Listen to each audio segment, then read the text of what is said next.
everyone, welcome to Free Study. So this is next video for September 2020 Current Affairs compilation जो कि आप net से download कर सकते हैं. These are the short notes जो कि मैंने करंट अफेयर्स के पीडीएफ से प्रिपेयर किए हैं एंड ये कंप्लीट नोट्स हैं. अगर आप वो पीडीएफ ना देखकर सिर्फ इन नोट्स को ही प्रिपेयर करते हैं तो आपका करंट अफेयर का कोई भी टॉपिक उस कंपाइलेशन से नहीं छूटेगा. Page number 109 to page number 120 हमने कवर किया है. ठीक है, तो ये इन साइट्स के करंट अफेयर्स का कंपाइलेशन है. जो फर्स्ट टाइम वीडियो देख रहे हैं उन्हें मैं बता देती हूँ. एंड इसके साथ साथ आप ज़रूर चैनल को सब्सक्राइब करें, बेल आइकॉन प्रेस करें. तो आज हम 16 पेजेस करेंगे नोट्स के अकॉर्डिंग, क्योंकि कल वीडियो अपलोड नहीं हुई थी तो इसलिए मैंने 8 पेजेस पर डे प्रिपेयर किए एंड आज हमारा 120 पेजेस तक हो जाएगा. ठीक है, तो चलिए स्टार्ट करते हैं राष्ट्रीय गोकुल मिशन से. तो ये राष्ट्रीय गोकुल मिशन नेम से ही देखिए थोड़ा सा सजेस्ट हो रहा होगा, थोड़ा गाय से रिलेटेड है, लेकिन क्या है पूरा पढ़ते हैं. इसे प्राइम मिनिस्टर ने इनॉग्रेट किया. एक समन स्टेशन बनाया जाएगा बिहार के अंदर. देखिए ये जो टॉपिक था ये हम कल कर चुके थे, इसलिए मैं आपको ये नहीं पढ़ा रही हूँ, ये हमने कल कर लिया था. तो राष्ट्रीय गोकुल मिशन के अंदर एक मींस देखिए राष्ट्रीय गोकुल मिशन तो पहले से ही लॉन्च हो गया था. अब जो प्राइम मिनिस्टर हैं उन्होंने ये 3 पॉइंट्स और लॉन्च किए हैं इस मिशन के अकॉर्डिंग. एक समन स्टेशन बनेगा पूर्णिया बिहार के अंदर. एक आपका जो आईवीएफ में जो फर्टिलिटी होता है वो लैब बनेगी एनिमल साइंस यूनिवर्सिटी पटना के अंदर. एंड एक सिन सॉर्टेड समन बनेगा artificial insemination by Barauni milk union in Begusarai district of Bihar. तो तीनों बिहार में बनेंगे. तीनों के आपको नेम्स लर्न करने हैं. ठीक है, पहला आपका पूर्णिया बिहार में, दूसरा आपका एनिमल साइंसेज यूनिवर्सिटी पटना में, तीसरा आपका बेगूसराय डिस्ट्रिक्ट ऑफ बिहार के अंदर. ये दोनों समन स्टेशंस हैं एंड ये आपका इनवर्टिलिटी जो फर्टिलिटी लैब्स होती हैं वो बनती हैं. ठीक है, चलिए अब इनका मेन एम क्या है. मेन एम यही है कि जो बोवाइन ब्रीड्स होती हैं उनको डेवलप करना है एंड उनको बचा के रखना है. 2014 में राष्ट्रीय गोकुल मिशन जो था वो national programme for bovine breeding and dairy development के अंदर लॉन्च किया गया था. इसी तरीके के जो प्रोग्राम्स हैं वो लॉन्च करते रहते हैं. मेन एम यही है कि मिल्क प्रोडक्शन को बढ़ाया जाए एंड प्रोडक्टिविटी को भी बढ़ाया जाए. एंड मिल्क में आई थिंक हमारा कंट्री जो है वो फर्स्ट पोजीशन भी हेल्ड करता है. तो यहाँ पे यही है कि जो कुछ इंपॉर्टेंट ब्रीड्स हैं ये मीन्स जो गाय भैंस होते हैं उनकी जो ब्रीड्स होती हैं उनके नाम है, जैसे कि गिर हो गई, साहिवाल हो गई, राठी, दियोनी, थारपाकर, रेड सिंधी. ठीक है, तो ये इस तरीके की आपको काउ बुफेलो कैटल मिल जाएगी. नाउ जो डिसीज़ फ्री इनको इस तरीके का मीन्स जो बुल्स होते हैं बिकॉज उसके थ्रू रिप्रोडक्शन होता है, फर्टिलाइजेशन होती है, तो इस तरीके के बुल्स देने हैं जो हाई जेनेटिक हों. ठीक है, ताकि उनको डिसीजेज ना हो. कैसे इम्प्लीमेंट किया जाएगा. स्टेट इम्प्लीमेंटिंग एजेंसीज़ होंगी, स्टेट गौ सेवा आयोग हैं और भी पार्टिसिपेटिंग एजेंसीज़ हैं जो कि इनको इम्प्लीमेंट करने में हेल्प करेंगी. ठीक है, चलिए अब देखते हैं गोकुल ग्राम्स क्या होते हैं. ग्राम मीन्स गांव, विलेजेस. तो जो फंड्स हैं वो एलोकेट किए जाएंगे कि आप गोकुल ग्राम बनाइए. It means integrated indigenous cattle centres को डेवलप कीजिए एंड इन्हें जो ब्रीडिंग ट्रैक्ट्स होते हैं उन्हीं के पास बनाया जाएगा ताकि ईजीली रिप्रोडक्शन हो सके. मेट्रोपॉलिटन सिटीज़ के पास बनाया जाएगा ताकि कोई प्रॉब्लम ना आए. रोल्स एंड रिस्पॉन्सिबिलिटीज़ क्या क्या हैं. तो ये रोल्स एंड रिस्पॉन्सिबिलिटी हैं. Self sustaining A2 milk. A2 milk जो होता है वो थोड़ा अच्छा होता है. ठीक है, तो इसलिए इसको रखा गया है. मिल्च, मिल्च वो एनिमल्स होते हैं जिनसे दूध मिलता है. ठीक है, तो जो हमें मिल्च और जो अनप्रोडक्टिव एनिमल्स होते हैं, जैसे मान लीजिए कोई गाय है तो उसका जो बच्चा होता है जिसको बछड़ा कहते हैं, भैंस है उसका जो बच्चा होता है उसको कटड़ा या कटिया कहते हैं, तो वो अनप्रोडक्टिव एनिमल्स हो गए. मीन्स उनसे तो दूध नहीं मिलता. तो उन्हें रखना है किस रेशो में, 60:40 के अंदर. एंड 1000 एनिमल्स को मेंटेन करके रखना है. जेनेटिक अपग्रेडेशन करनी है खास करके बुल्स की भी. एंड सेंटर्स बनाना है ताकि इन ब्रीड्स की डेवलपमेंट हो सके and high genetic breeding stock को डेवलप किया जा सके. आई होप क्लियर हो गया होगा. ठीक है, चलिए नेक्स्ट टॉपिक करते हैं. 3 फार्मर बिल्स एंड कंट्रोवर्सीज क्या क्या है, क्योंकि न्यूज़ में भी काफ़ी चली थी. किसान जो थे वो भी आंदोलन कर रहे थे, तो फार्मर्स जो है वो प्रोटेस्ट कर रहे हैं. एंड ये 3 बिल पहले देख लीजिए फिर इनके कंट्रोवर्सीज देखेंगे. एक तो है आपका farmers produce trade and commerce bill promotion and facilitation 2020. एक है आपका इसेंशियल कमोडिटीज़ बिल 2020. एक है आपका farmers empowerment and protection agreement of price assurance and farm services bill 2020. तो ये 3 बिल है. नाउ कंसर्न्स एंड क्रिटिसिज्म क्या है? क्रिटिसिज्म ये है, ये कहा जा रहा है कि ये फार्मर्स के अगेंस्ट है। इससे जो क्रॉप है उनके प्राइजेस कम हो जाएंगे एंड जो सीड सिक्योरिटी है वो भी अंडरमाइन हो सकती है भविष्य में। अगर गवर्नमेंट इंटरवेन करती रही, मीन्स अगर गवर्नमेंट के इंटरवेंशन को हटाया गया, if government intervention will be eliminated, तो फूड सिक्योरिटी भी इरोड हो सकती है। क्योंकि देखिए गवर्नमेंट कहीं ना कहीं भले के लिए काम करती है, लेकिन अगर गवर्नमेंट हट जाएगी तो हो सकता है फूड सिक्योरिटी भी ख़त्म हो जाए, थोड़ी बहुत इरोड हो सकती है। एम क्या है? टू प्रोमोट, कंसर्न क्या है? Promote corporate control of the Indian food and farming system. Means एक तरीके से इसको गवर्नमेंट बीच में नहीं आएगी, जो कॉरपोरेट्स है वही कंट्रोल करने की कोशिश करेंगी। तो देखिए इसको बहुत अच्छा हम जियो के एग्जांपल से भी समझ सकते हैं कि किस तरीके से जियो आया तो उसकी वजह से एयरटेल, बाकी सब जो डिस्कॉम्स है उनको कितना नुकसान हुआ। तो अगर कोई एक कॉरपोरेट के अंदर सब कुछ आ गया तो हो सकता है फार्मर्स को आगे चलकर परेशानी हो। इससे होर्डिंग होगी। होर्डिंग मीन्स होता है किसी चीज़ को एक तरीके से छुपा के रख लेना एंड फिर जब उसकी डिमांड बढ़ जाए तब उसको महंगे प्राइसेस पर बेचना, तो ब्लैक मार्केटिंग करना।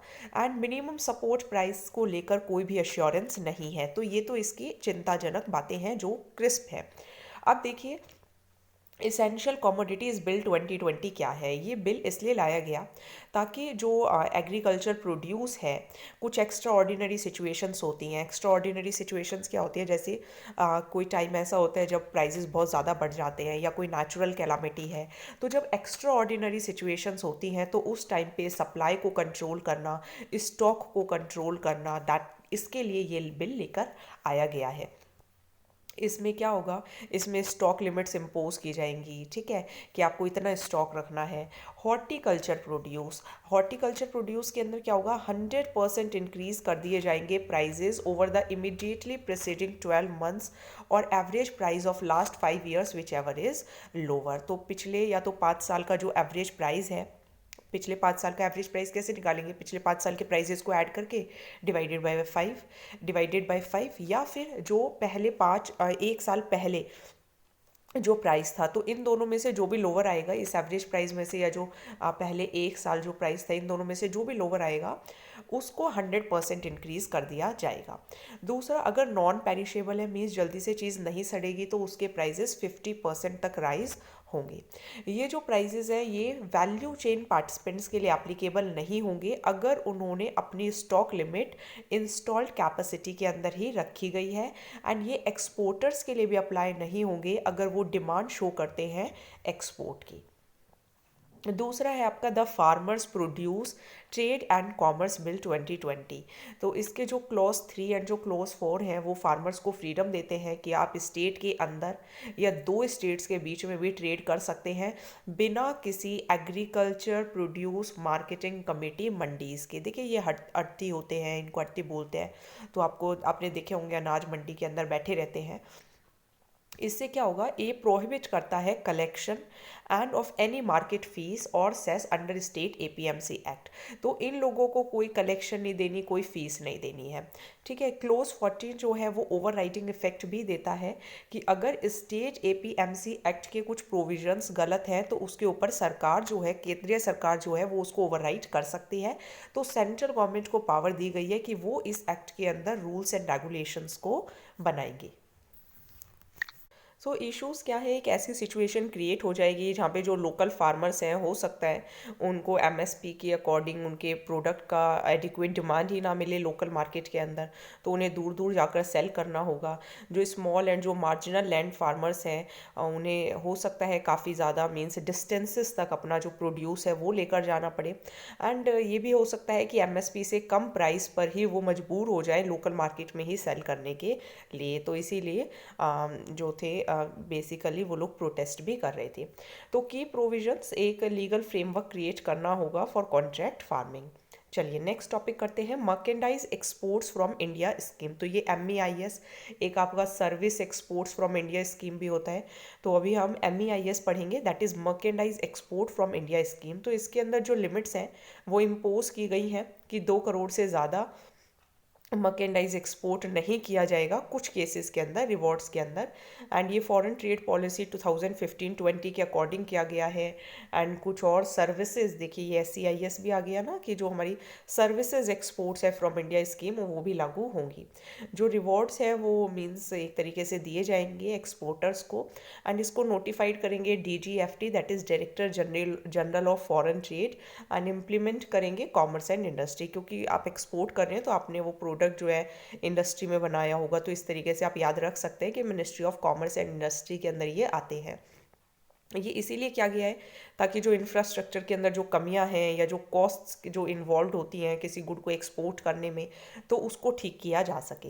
जो फॉरेन ट्रेड पॉलिसी है 2009-14 की, उसने अभी देखिए 2015 एंड 20 के अकॉर्डिंग ये किया गया है, लेकिन 2009-14 में जो 9 to 14 जो फॉरेन ट्रेड पॉलिसी आई थी उसके अंदर जो मर्केंडाइज एक्सपोर्ट्स थे उन्होंने 5 और स्कीम्स को रिप्लेस किया था, जैसे कि focus product scheme, focus market scheme, market linked focus focus product scheme, infrastructure investment scheme, Vishesh Krishi Gramin उपज योजना।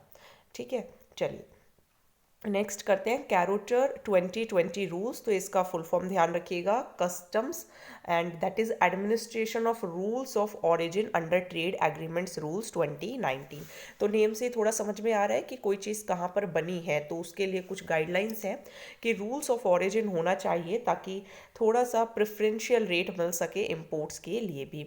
तो इसके थ्रू यही कोशिश की जा रही है कि जो अभी जो एग्रीमेंट्स बने हुए हैं उन्हीं में कुछ हेल्प की जाए, उन्हीं को सप्लीमेंट किया जाए, जैसे कि फॉरेन ट्रेड एग्रीमेंट से, प्रेफरेंशियल ट्रेड एग्रीमेंट से, ठीक है, CECA से, CEPA से। नाउ रूल्स क्या है, इनका फुल फॉर्म मैं अभी आपको बता दूंगी। रूल्स क्या है, अब जो इम्पोर्टर होगा जब भी वो कोई चीज़ इम्पोर्ट करता है तो उन्हें पहले क्या करना होगा, जो ओरिजिनेटिंग क्राइटेरिया है कि वो कहाँ से ओरिजिनेट होती है उसको बताना पड़ेगा। एक लिस्ट बनानी होगी कि ये मिनिमम इन्फॉर्मेशन उन्हें देनी ही पड़ेगी अगर इम्पोर्टर कुछ भी दूसरी कंट्री से इम्पोर्ट करता है तो। कुछ मीन्स बताना होगा कि ओरिजिन रिलेटेड इन्फॉर्मेशन देनी होगी बिल ऑफ एंट्री के अंदर। ठीक है, कि ये जो गुड है वो इसको उसका जो बेसिक ओरिजिन है वो कहाँ से हुआ है। इसका एम यही है कि कभी कभी लो क्वालिटी प्रोडक्ट्स जो होते हैं वो तीसरी कंट्री है वो हमारी कंट्री के अंदर डंप कर देती है, एंड एम यही होता है कंपटीशन को कम करने का, तो उसको हम टैकल कर सकें। नेक्स्ट करते हैं, what is the production linked incentive scheme for electronics manufacture. तो जो इलेक्ट्रॉनिक्स गुड्स बनाते हैं, जो इलेक्ट्रॉनिक्स मैन्युफैक्चर्स बनाते हैं, तो उनको कुछ इंसेंटिव देने की कोशिश की जा रही है कि आप इतना प्रोडक्शन करोगे तो इतना इंसेंटिव मिलेगा, कुछ इस तरीके की स्कीम है। देखते हैं, 3 Apple incorporation top contract manufacturers वो सोच रहे हैं कि वो अगले 5 सालों के अंदर $900 मिलियन जो है वो इंडिया में इन्वेस्ट करेंगे। तो ये क्या स्कीम है, प्रोडक्शन लिंक्ड इंसेंटिव स्कीम। ये 1 अप्रैल को आई थी, नेशनल पॉलिसी ऑन इलेक्ट्रॉनिक्स के लिए एक फाइनेंशियली इंसेंटिव मीन्स पैसों के तरह से मदद करने की कोशिश की करते हैं कि आप मैन्युफैक्चर कीजिए, लार्ज इन्वेस्टमेंट्स को अट्रैक्ट करने की कोशिश की जाती है। 4% से 6% तक इंसेंटिव मिलता है कि अगर आप ज़्यादा सेल्स करेंगे जो भी गुड्स मैन्युफैक्चर हुए हैं इंडिया के अंदर एंड अगले 5 साल तक, तो आपको 4 से लेके 6% तक इंसेंटिव मिलेगा। इसको इम्प्लीमेंट करने वाली एजेंसी है प्रोजेक्ट मैनेजमेंट एजेंसी। इसके अंदर वही कंपनीज आ सकती हैं जो उनका फ़ोन जो हो वो 15,000 रुपये से ज़्यादा का हो एंड जो कंपनी हो उसे इंडियन ही ओन करता हो, या ऐसे मोबाइल फ़ोन्स जिनके लिए जो इंसेंटिव है वो कैप्ट किया गया हो एज ₹200 फॉर नेक्स्ट 4 ईयर्स। तो ये बिल्कुल लर्निंग फैक्ट है, इसके लिए आपको कुछ ऐसा नहीं है कि भाई आप ये समझ लीजिए वो समझ लीजिए, लर्न करना होगा कि अगले 4 साल तक जो इंसेंटिव है वो ₹200 करोड़ का फिक्स किया गया है। ठीक है, 200 करोड़ है ये। इंडियन एंड रजिस्टर्ड यूनिट सभी एलिजिबल है, लेकिन कौन एलिजिबल नहीं है, वो इन्वेस्टमेंट जो कंपनीज लैंड एंड बिल्डिंग में करती हैं वो कंसीडर नहीं किए जाएंगे। ठीक है, तो ये कंपनीज नहीं है। नेक्स्ट करते हैं, कोल गैसिफिकेशन एंड लिक्विफिकेशन। तो एक वेबिनार हेल्ड हुआ यूनियन मिनिस्टर ने किया एंड क्या कहा कि इंडिया का एम ये है कि 100 मिलियन टन कोल गैसीफाई किया जा सके 2030 तक, जिसमें इन्वेस्टमेंट करीब 4 लाख करोड़ रुपए का आएगा। ताकि क्लीन सोर्सेज ऑफ फ्यूल मिल सके। एंड रिवेन्यू शेयरिंग मॉडल पे इसे किया जाएगा। रिवेन्यू शेयरिंग मीन्स जितनी कमाई होगी तो उसमें से कुछ हिस्सा गवर्नमेंट का, कुछ हिस्सा ओनर का, तो 20% इसको फिक्स किया गया है कि कंसेशन दिया जाएगा अगर रिवेन्यू शेयरिंग होती है तो। कोल गैसिफिकेशन क्या होता है, इसके अंदर सिन गैस को प्रोड्यूस किया जाता है। सिन गैस में क्या होगा, carbon monoxide, hydrogen, carbon dioxide, natural gas that is CH4, आपका मीथेन हो गया, एंड वाटर वेपर। तो इस तरीके की गैस प्रोड्यूस की जाती है। एंड कोल को जो है वो मीन्स ब्लो किया जाता है with oxygen and steam high pressure के अंदर। एंड फिर रिएक्शन के टाइम पे जो ऑक्सीजन एंड जो वाटर मॉलिक्यूल्स होते हैं वो कोल को ऑक्सीडाइज करके सिन गैस को प्रोड्यूस कर देते हैं। तो गैसिफिकेशन के फ़ायदे क्या होंगे, क्योंकि गैस को ट्रांसफ़र करना इजी है एज़ कम्पेयर टू कोल। आप कोल भर के लेके जाएंगे एक के अंदर तो वो ज़्यादा टफ पड़ेगा as compare to transferring of gases. दूसरा, जो लोकल पॉल्यूशन प्रॉब्लम्स होती हैं तो कम पॉल्यूशन होगा, वो भी थोड़ा देखा जाएगा। एंड जो कन्वेंशनल कोल बर्निंग है उसके कंपैरिजन में इसको ज़्यादा अच्छे से यूज़ किया जा सकता है, क्योंकि आपका जो कोल गैसिफिकेशन है, गैसेस को 2 बार यूज़ कर सकते हैं। इसके बारे में थोड़ी और डिटेल गिवन थी, लेकिन मुझे लगा कि वो ज़रूरी नहीं है, इसलिए मैंने वो नहीं लिखी। आप चाहें तो उसके लिए PDF पढ़ सकते हैं, but I will suggest there is no need. अब प्रॉब्लम क्या है, प्रॉब्लम ये है, एक तो इसके अंदर पानी ज़्यादा चाहिए। पानी ज़्यादा चाहिए तो पानी के कंटामिनेशन से प्रॉब्लम हो गई, पानी को सेफली यूज़ करने से प्रॉब्लम हो गई, ठीक है, पानी को डिस्पोज करने से भी प्रॉब्लम हो रही है, तो ये प्रॉब्लम है। दूसरा होता है कोल लिक्विफिकेशन। कोल लिक्विफिकेशन मीन्स कोल को लिक्विड में चेंज करना। अभी किस में चेंज कर रहे थे, गैस में, अब किस में चेंज कर रहे हैं, लिक्विड में। तो इसके थ्रू डीजल, गैसोलीन बनाने की कोशिश की जाएगी। तो ये प्रोसेस है कोल गैसिफिकेशन में। सिंथेटिक गैस बनाएंगे पहले CO एंड H2 को यूज़ करके, फिर उसको लिक्विफाइड करेंगे कोबाल्ट के प्रेजेंस में। तो कोबाल्ट को यूज़ करके उसको लिक्विड बनाया जाएगा। फिर जो लिक्विफाइड गैस होगी वो ट्वाइस एमिट होगी as much as CO2 and burning oil. और यस, इसके साथ साथ आपका सल्फर डाइऑक्साइड भी एमिट होगा, जो कि पॉल्यूशन का भी एक कारण है। इसके फ़ायदे यही हैं कि दोनों ही रेडिली एंड सस्ती अवेलेबल हो जाएंगी, गैसिफिकेशन से भी एंड लिक्विफिकेशन से भी। नेक्स्ट टॉपिक है streets for people challenge launched. तो इसके अंदर क्या था, एक पिक्चर थी, उसके अंदर गलियां दिखाई हुई थी। तो बेसिकली यही है कि स्ट्रीट्स फॉर पीपल, ऐसी गलियां जो लोगों के लिए हों। तो ये चैलेंज था। एंड इसके मेन एम यही है कि सिटीज़ जो हों वो ऐसी होनी चाहिए जहाँ पे जो गलियाँ हों, स्ट्रीट्स हों, वो वॉकेबल हों, पेडेस्ट्रियन फ्रेंडली हों, जहाँ पे आप चलें तो आपको अच्छा लगे। ये ministry of housing and urban affairs ने एडवाइजरी इशू की थी कि थोड़ा अच्छे से मार्केट स्पेसेस बनाइए, अगर कोई मार्केट में निकले तो उसको मज़ा आए। इम्प्लीमेंटेशन कौन करेगा इसको, फिट इंडिया मिशन, जो कि ministry of youth affairs and sports के अंदर आता है। India programme for institute for transport development and policy and smart cities mission. तो ये सब इस चैलेंज को सपोर्ट करने के लिए रेडी हैं कि हाँ, हम ऐसी सिटीज़ बनाएंगे जहाँ पे एक मीन्स स्ट्रीट्स होंगी लोगों के लिए। एक इनोवेटिव आइडियाज़ लिए जाएंगे प्रोफेशनल से कि किस तरीके से अच्छी हम स्ट्रीट्स बना सकें जो क्विक हो, इनोवेटिव हो एंड कम खर्चे पर भी बने, वॉकिंग फ्रेंडली हो एंड वाइब्रेंट भी हो। इसके लिए test learn and scale approach को भी यूज़ किया जा रहा है। टेस्ट लर्न स्केल सिंपल है कि आप पहले चेक कीजिए, फिर गलतियों से सीखिए एंड फिर अपने आप को मार्क्स भी आप दे सकते हैं। चलिए अब करते हैं इलेक्ट्रिसिटी एक्ट अमेंडमेंट। तो ये भी तेलंगाना गवर्नमेंट जो है, देखिए जहाँ पे मैं ये वाला साइन बनाती हूँ ना, उसका मतलब होता है अगेंस्ट। मीन्स जो तेलंगाना गवर्नमेंट है वो केंद्र सरकार के ओपोज कर रही है, केंद्र सरकार को इलेक्ट्रिसिटी एक्ट 2003 को लेकर, कि ये जो पावर्स यूज़ की है सेंट्रल गवर्नमेंट ने, तो ये फेडरल स्पिरिट को कहीं ना कहीं ख़त्म करता है एंड वो यूनिलेटरल डिसीजन लेने की कोशिश कर रहे हैं सेंट्रल गवर्नमेंट। ऐसा तेलंगाना गवर्नमेंट ने कहा कि जो भी पावर्स है उनको सेंट्रलाइज करने की कोशिश कर रही है सेंट्रल गवर्नमेंट एंड एक तरीके से स्टेट्स के ऊपर बर्डन डाल रही है। सेंटर को ये जो मूव्स हैं ये वापस लेने चाहिए, क्योंकि ये लोगों की भलाई के लिए नहीं है, फार्मर्स की भलाई के लिए नहीं है, जो गरीब तबके के लोग हैं उनकी भलाई के लिए ये नहीं है। अब इस बिल के अंदर क्लॉजेस क्या क्या थे, तो जो इलेक्ट्रिसिटी अमेंडमेंट बिल आया है इस पे ये है कि चाहे फार्मर हो चाहे कंज्यूमर हो, कोई भी हो, सबके लिए सब्सिडीज़ बंद, सबको टैरिफ पे करना है, ठीक है। बाद में जो आपको सब्सिडी होगी वो डायरेक्ट बेनिफिट ट्रांसफ़र के थ्रू मिल जाएगी। जो बिल है वो ये कहता है कि स्टेट्स के पास जो भी पावर थी टैरिफ लगाने की, वो सब ख़त्म कर दी गई है। जो बिल है वो स्टेट पावर कंपनीज़ को ये भी कंपलसरी कर रही है कि आपको सेंटर से ही रिन्यूएबल एनर्जी का मिनिमम परसेंटेज खरीदना होगा। और तीन ये प्रोविजंस हैं, एक तो रिन्यूएबल एनर्जी पॉलिसी जहाँ पे सेंट्रल गवर्नमेंट के पास पावर है कि वो मतलब रिन्यूएबल एनर्जी पॉलिसी से रिलेटेड कुछ प्रिपरेशन नोटिफिकेशन जारी कर सकती है सेंट्रल गवर्नमेंट्स स्टेट गवर्नमेंट के साथ कंसल्ट करके।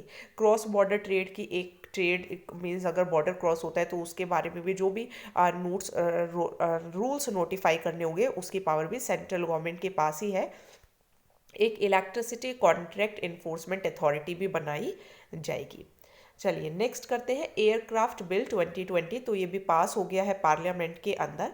एंड इस एक्ट के थ्रू, देखिए एक्ट है तो इसके थ्रू वो क्या करेंगे, एयरक्राफ्ट्स के एरोड्रोम्स के लाइसेंस को रेगुलेट करना, मैन्युफैक्चर करना, पोजेशन करना, यूज़, ऑपरेशन, इंपोर्ट, एक्सपोर्ट, इस सब को देखने की कोशिश कर रहे हैं। एंड यहाँ पे स्टैट्यूटरी स्टेटस दिया जाएगा director general of civil aviation को, bureau of civil aviation security को, aircraft accident and investigation bureau को। ठीक है, अब यहाँ पे जो director general of civil aviation है उसकी पावर क्या होगी कि वो देखेंगे, ओवरसाइट करेंगे, रेगुलेशन का काम करेंगे। ब्यूरो ऑफ सिविल एविएशन जो है सिक्योरिटी, तो ये सिक्योरिटी का काम देखेंगे। एंड ये क्या करेंगे, ये इन्वेस्टिगेशन का काम करेंगे। अगर ये सब फॉलो नहीं हुआ तो पेनल्टी लगेगी 10 लाख से लेके 1 करोड़ तक की। सेंट्रल गवर्नमेंट की पावर सेम है, एक्ट, रेगुलेशन एंड लॉ बताना, पेनलाइज करना। एग्जेम्पशन कौन कौन इसके अंदर पेनलाइज्ड नहीं होंगे, एक naval powers, military powers and air force powers. दूसरा करते हैं, एक और बिल है draft electricity rights of consumers rules 2020। तो ये फर्स्ट टाइम आया है। यहाँ पे रिलायबिलिटी ऑफ सर्विस है कि आपको जो इतना आउटरेज जो है वो मिलेगा, इतना ड्यूरेशन मिलेगा हर कंज्यूमर को हर साल डिस्कॉम्स के लिए। तो आउटेज क्या होता है, आउटेज मतलब मान लीजिए आपको इलेक्ट्रिकल पावर जो नेटवर्क है वो अगर लॉस होता है तो उसे कहते हैं आउटेज या आउटरेज। तो इसके थ्रू क्या करने की कोशिश की जा रही है, कंज्यूमर्स को भरोसा दिलाने की कोशिश की जा रही है कि आप सर्विस के ऊपर रिलाई कर सकते हैं। आपको जो कनेक्शन मिलेगा वो बहुत आसान तरीके से एंड सिंपल प्रोसेस के थ्रू मिल जाएगा। ठीक है, 10 किलोवाट तक। जो टाइम पीरियड है, अगर आपको नया कनेक्शन लेना है तो 7 दिन के अंदर मेट्रो सिटीज़ में कनेक्शन मिल जाएगा, 15 दिन में म्यूनिसिपल एरियाज़ में, 30 डेज़ में रूरल एरियाज़ में। एंड 2 से लेके 5% तक रिबेट भी मिलेगा बिल्स के अंदर। अगर 60 दिन का डिले भी हो जाता है, ऑनलाइन पेमेंट आप कर सकते हैं। प्रोज्यूमर्स का ध्यान रखा गया है। प्रोज्यूमर्स कौन होते हैं, जैसे मान लीजिए आपने भी देखा होगा कि अब काफ़ी लोग जो है वो छत पे सोलर रूफटॉप लगवाते हैं जिससे बिजली बनती है, तो उनको भी रिकॉग्नाइज यहाँ पर किया गया है। And consumer grievance redressal forum भी बनेंगे जिसके अंदर 2-3 रिप्रेजेंटेटिव कंज्यूमर्स के ही होंगे ताकि वो भी अपनी बात अच्छे से रख सके। नेक्स्ट देखिए इंफ्रास्ट्रक्चर इन्वेस्टमेंट ट्रस्ट मॉडल। तो ये क्या होते हैं, ये देखिए म्यूचुअल फंड की तरह होते हैं। जैसे म्यूचुअल फंड में क्या कर रहे हैं, मान लीजिए 10 करोड़ का कुछ शेयर्स, डिबेंचर्स या कुछ भी, क्योंकि म्यूचुअल फंड में कुछ भी खरीदते हैं ताकि जो रिस्क है वो कम हो सके एंड थोड़ा सेफ साइड पे अवेल हो सके। तो इंफ्रास्ट्रक्चर इन्वेस्टमेंट ट्रस्ट भी कुछ इसी तरीके का है कि मान लीजिए कहीं पे कुछ इंफ्रास्ट्रक्चर, कोई हाईवे बन रहा है, क्योंकि अभी आएगा नेशनल हाईवे भी, मान लीजिए कोई हाईवे बन रहा है, उसमें बहुत सारा पैसा चाहिए। तो हो सकता है वो क्या कहे, लोगों को कहे कि आप पैसा इन्वेस्ट कीजिए एंड इसके थ्रू जो भी बचत होगी वो सब फिर मीन सबको रिटर्न हो जाएगी। तो इस तरीके के मॉडल को कहते हैं इंफ्रास्ट्रक्चर इन्वेस्टमेंट ट्रस्ट मॉडल। तो कैबिनेट ने इसको इम्प्रूव कर दिया एंड ये पहली बार हुआ है कि किसी पब्लिक सेक्टर अंडरटेकिंग को, पावर ग्रिड कॉरपोरेशन को अलाउ किया गया कि ठीक है आप अपने एसेट को मोनेटाइज करवा लीजिए। तो ये एक कलेक्टिव इन्वेस्टमेंट स्कीम होती है म्यूचुअल फंड की तरह ही, जहाँ पे जो लोग हैं वो इन्वेस्ट करेंगे, इंस्टीट्यूशनल इन्वेस्टर्स इन्वेस्ट करेंगे किसी इंफ्रास्ट्रक्चर प्रोजेक्ट के अंदर एंड फिर जो भी इनकम होगी वो उन्हें रिटर्न के तौर पे मिल जाएगी। इनको रेगुलेट कौन करता है, इनवाइट्स को, that is infrastructure investment trust को सेबी करता है। एंड पावर ग्रिड जो जिसको ये मीन्स फर्स्ट टाइम अलाउ किया गया है, ये एक पब्लिक लिमिटेड कंपनी है, 1992-1993 में स्टार्ट हुई थी एंड अब ये एक महारत्न कंपनी भी है। देन देखिए national highway authority of India जो है वो भी अपने हाईवेज जो है वो मोनेटाइज करने की सोच रहा है थ्रू इनवाइट्स एंड इसको भी कैबिनेट से अप्रूवल मिल गया है दिसंबर 2019 में। इनवाइट्स क्या होते हैं वो मैंने आपको समझा दिए। अब थोड़ा इसका स्ट्रक्चर और देख लेते हैं। इसके अंदर एक ट्रस्टी होगा, एक स्पॉन्सर, एक इन्वेस्टमेंट मैनेजर और एक प्रोजेक्ट मैनेजर।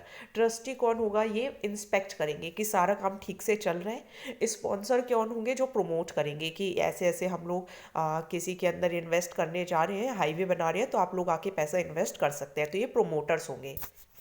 इन्वेस्टमेंट मैनेजर कौन होगा? जो कि सुपरविजन का काम करेगा। एंड प्रोजेक्ट मैनेजमेंट, की प्रोजेक्ट अच्छे से इम्प्लाई हो रहा है या फिर नहीं हो रहा है, एग्जीक्यूशन हो रही है अच्छे से या फिर नहीं। अब मान लीजिए फॉर एग्जांपल आप भी इंटरेस्टेड है एंड आप भी पैसा लगाने के लिए चले जाते हैं, तो आपको क्या फ़ायदे होंगे? एक तो भाई इतना ज़्यादा, मान लीजिए एक हाईवे बनने में तो बहुत पैसा लगता है, तो आपको छोटा सा हिस्सा ही खरीदना होगा। एंड कैश फ्लो पॉजिटिव ही रहेगा, क्योंकि देखिए उसको लोग यूज़ करेंगे, टोल टैक्स आएगा ही, तो थोड़ा फेवरेबल है। टैक्स नॉर्म्स में भी आप बच जाएंगे, डिविडेंड इनकम पर आपको एग्जेम्पशन मिलेगी, कैपिटल गेन टैक्स आपको नहीं देना होगा अगर आप उस यूनिट को 3 साल से ज़्यादा समय के लिए रखते हैं। National highway authority of India को क्या फ़ायदा होगा कि वो 1 साल का रिकॉर्ड बनाकर अपना नेशनल हाईवे कंप्लीट कर सकते हैं, फंड्स रेज कर सकते हैं, ठीक है। एंड चलिए बस ये टॉपिक इतना ही है। नेक्स्ट टॉपिक करते हैं वर्ल्ड का लार्जेस्ट सोलर ट्री। तो इसमें एक प्लांट के फॉर्म में सोलर, अगर आपने पैनल्स देखे होंगे तो इस तरीके का एक ट्री बनाया गया है, ठीक है। तो ये ट्री बना है दुर्गापुर के अंदर, CSIR ने बनाया है। इसकी इंस्टॉल्ड कैपेसिटी 11.5 किलोवाट पावर से भी ज़्यादा है। एंड ये 12,000 से लेके 14,000 यूनिट्स जो है वो प्रोड्यूस कर सकता है। एंड मेन एम यही है कि सोलर PV पैनल्स को ज़्यादा से ज़्यादा एक्सपोज किया जाए। जो प्लेट्स है वो इसी तरीके से लगाई है कि हर किसी को प्रॉपर सनलाइट मिले। तो इसे एग्रीकल्चर के लिए यूज़ किया जाएगा। एंड हर सोलर ट्री जो है वो 10 से 12 टन CO2 एमिशंस को बचाएगा। एंड क्योंकि आपको पता है कि CO2 एमिशंस होता है तो ग्रीन हाउस गैसेज होती हैं, तो उससे बचत होगी हमें। एंड जितना भी सरप्लस जनरेट होगा उसको एनर्जी ग्रिड में हेल्प की जाएगी, एक कंसिस्टेंट रिटर्न मिलेगा। एंड IoT बेस्ड फीचर्स जो होंगे वो भी इनकॉर्पोरेट इसके अंदर हो सकेंगे। ई सुविधा कियोस्क भी बनाए गए हैं ताकि रियल टाइम एसेस हो सके नेशनल अलाइंड, जो आपकी नेशनल एग्रीकल्चर मार्केट होती है या एग्रीकल्चर डाटाबेसेस होते हैं। लास्ट टॉपिक करते हैं, that is global innovation index 2020 release. तो ये 13वां एडिशन था, जिसे रिलीज़ किया है Cornell University INSEAD and world intellectual property organization, जो कि एक स्पेशलाइज्ड एजेंसी है UN की। थीम था कि इनोवेशन कौन फाइनेंस करेगा। कोविड-19 की वजह से इस तरीके की थीम रखी गई। 80 इंडिकेटर्स को यूज़ करके ये रिपोर्ट रिलीज़ करते हैं। इंडिया जो है वो 4 स्टेप्स आगे बढ़ गया है, अब 48 पोजीशन हो गई है हमारी। एंड खास बात ये है कि सेंट्रल एंड साउदर्न एशिया के अंदर हम टॉप पे हैं। अगर हम लोअर मिडिल इनकम कंट्री की बात करें तो हम थर्ड मोस्ट इनोवेटिव कंट्री हैं। एंड ICT ऑनलाइन के अंदर, रिसर्च एंड डेवलपमेंट के अंदर हम टॉप 15 के अंदर आते हैं। ग्लोबली बात करें तो जो स्टेबिलिटी है टॉप पे, लेकिन जो ज़्यादा शिफ्ट है वो ईस्ट की तरफ आ रहा है, जैसे चाइना, वियतनाम, फिलीपींस, इंडिया। तो ये ज़्यादा इनोवेटिव कंट्रीज सामने उभर के आ रही हैं। टॉप 5 देख लीजिए, स्विट्ज़रलैंड टॉप पे है, then Sweden, then US, then UK and Netherlands. Learn करने की ट्रिक है इसकी, सन, N से नीदरलैंड, U से US और UK, S से Switzerland and Sweden. So thank you so much. 120 pages तक हमने कर लिया है, ठीक है। बहुत जल्द विद इन 3 and 4 days मैं पूरी कोशिश करूँगी कि सितंबर का करंट अफेयर कंप्लीट हो जाए and then we will move to October current affairs. Till then please like, share and subscribe.